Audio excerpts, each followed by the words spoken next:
निवडणुकीमध्ये अशा काही घटना घडत आहेत की त्या घटनाचा विचार करून किंवा त्या घटना बघून आपल्याला वाटत आहे की देशामध्ये लोकशाही आहे की लोकशाहीच्या नावाखाली चाललेली फक्त आणि फक्त झुंडशाही आहे।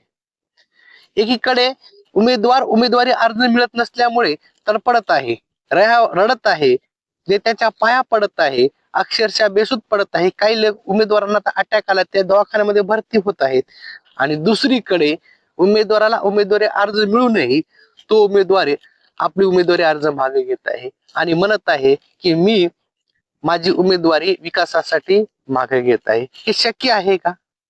हे शक्य आहे का की उमेदवार नुसतं आपली उमेदवारी सहज कोणी म्हणल आणि उमेदवारी मागे घेईल? इथे चालत आहे पैसा। ज्या ठिकाणी पैसा चालत आहे, काही ठिकाणी धाक चालत आहे, काही ठिकाणी जोर जबरदस्ती चालत आहे। हे लोकशाहीसाठी फार धोकादायक आहे।